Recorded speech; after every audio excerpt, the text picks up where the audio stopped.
One last thing with Joe Addai, he did resign. I don't know if we touched on this earlier. I don't think we did. Or maybe we did real quick.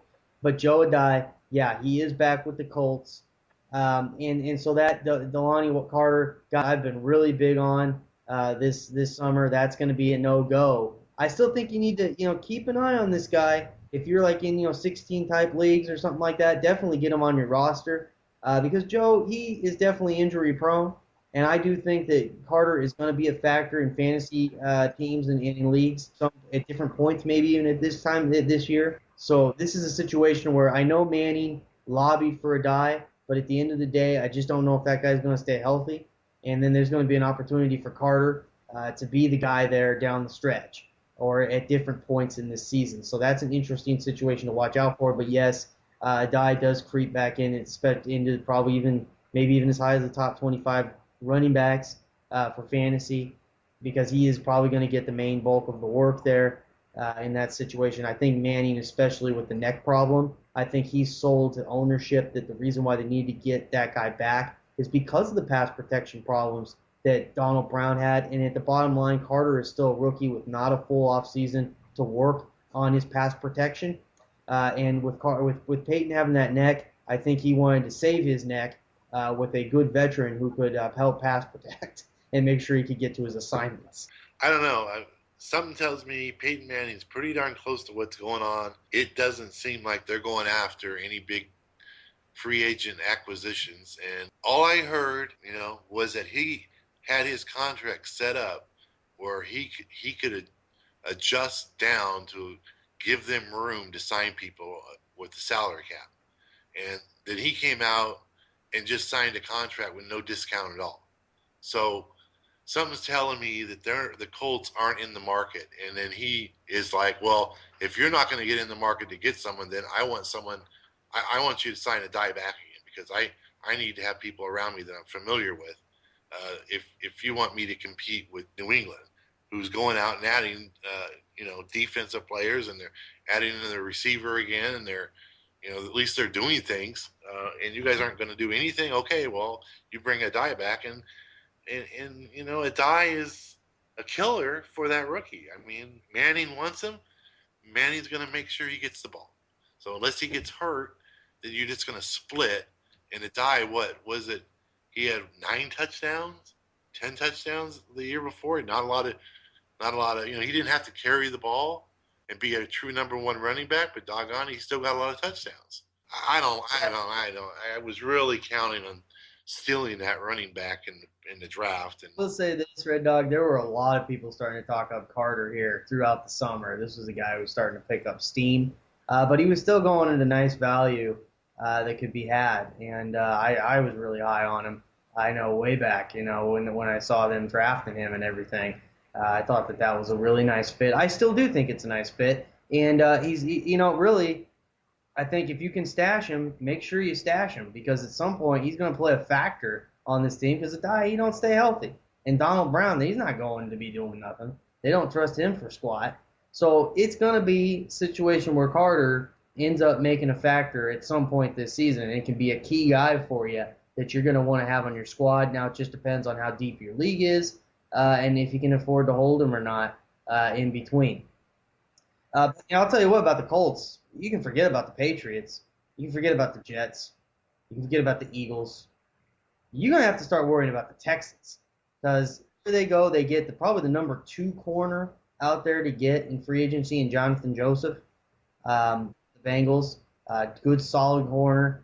And they got Wade Phillips over there. They're switching to a 3-4 scheme. So I figure there's going to be some guys out of position on that defense to start, but in the long term, Wade should get that thing. I'm not huge on Wade being a head coach, but he knows how to be a good defensive coordinator. He's proven that over and over again. I wonder if the head coach of Dallas went to the Texans to get back at Jerry Jones. Who the heck knows?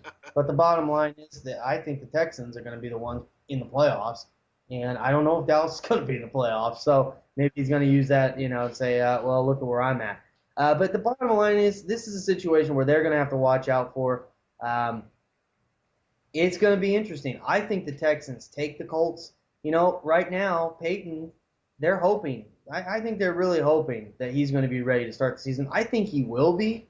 Peyton doesn't miss games, But that doesn't mean Peyton's going to be Peyton out there on the field.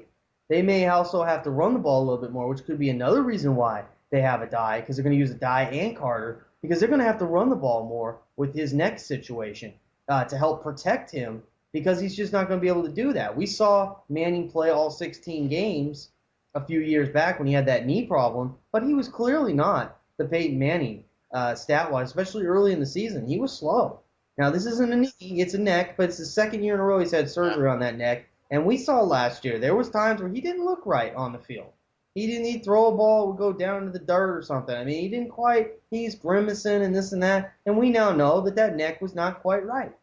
And so, I figure he'll gut it out. He'll play the whole season. But is he going to be that guy? And that's why I've tailed Peyton Manning down to the seventh quarterback to take in fantasy drafts right now. Because I just think that if you're taking him as a top five guy, you should be taking him without questions asked as your starter every single week, especially in this day and age with quarterbacks for fantasy.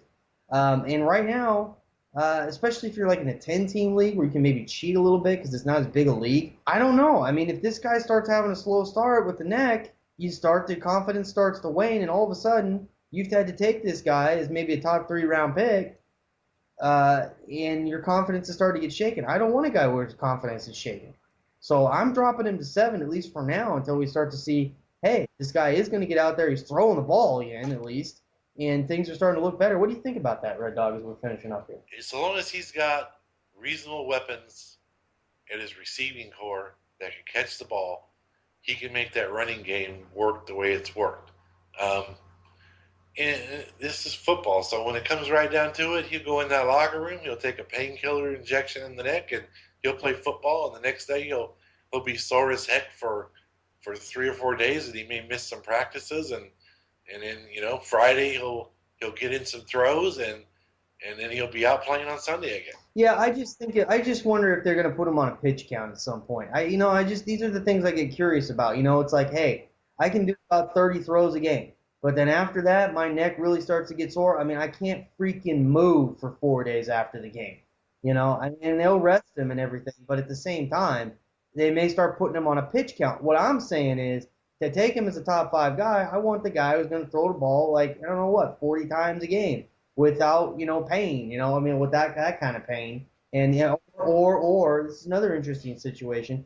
Does he start to feel like he can't throw to certain parts of the field that he's not comfortable with because of the situation with the neck, because it's stiff, he doesn't want to whip around and throw to one side of the field. He starts to become dimensional and predictable in certain spots.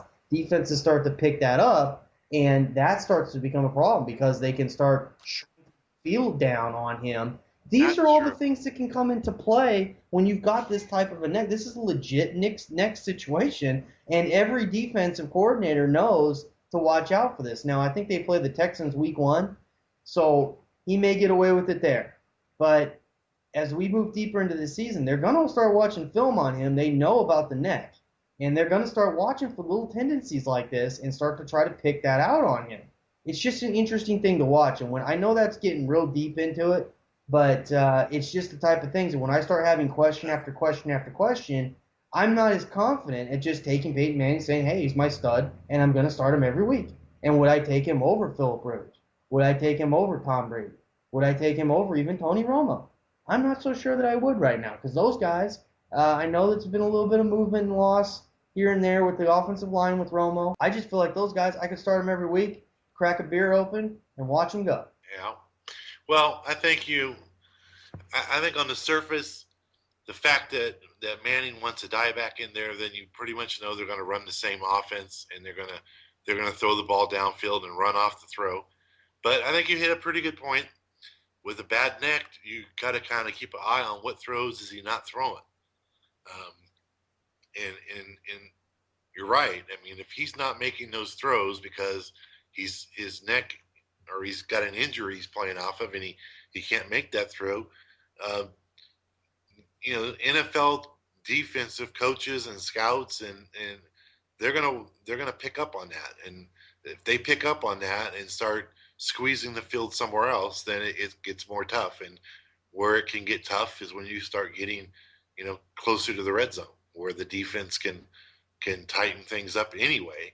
And if you can't make that long throw across the field, they always say the long sideline pass, the long out is the longest throw that these quarterbacks have to have a big enough arm to make. And if they can't make that throw, then that takes away the outside throw. Take away the outside throw, you gang up in the middle.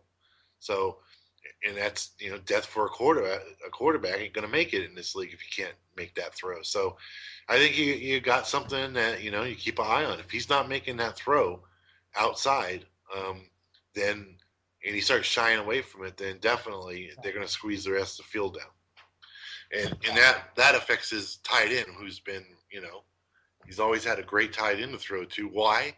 Because he's got a great arm on the outside, and that opens up the middle. So anyway, these are all things to start looking at. So I think the bottom line is to figure out, do we like him? Is he going to be okay? We want to start seeing him get back into camp and throwing as soon as possible. Let's hope that happens, and it doesn't have a prolonged time where he's just not even throwing, because he hasn't even been throwing this whole offseason. Stuff to keep an eye on. We do plan on coming back on a weekly basis as we're moving from this point forward. We do have football. Preseason is going to start here in a couple weeks.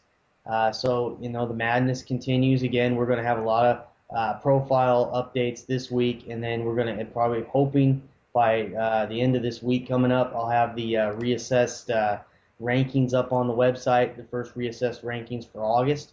We're walking into August, baby. There's football. Let's get it going, full season, and let's go have some fun. We will have a podcast here hopefully every week coming at you. And hey, man, let's get it going, huh, Red Dog? Let's go. It's football season, man. I'm ready to go, and I'm really, for all the noise about the strike and everything, they got it done. They didn't affect preseason. And really, I mean, what did we lose? We lost June and half of July, so you lose June and half of July anyway most of the time. It's kind of a dead zone. So draft's done. Let's get all those draft picks signed, and they're no massive contracts anymore that they're worried about, $50-60 million contracts. So these guys ought to sign pretty quick. Anyway, a lot of good stuff. We will get back at you next week. Yep. And until next time, take it easy. And yeah.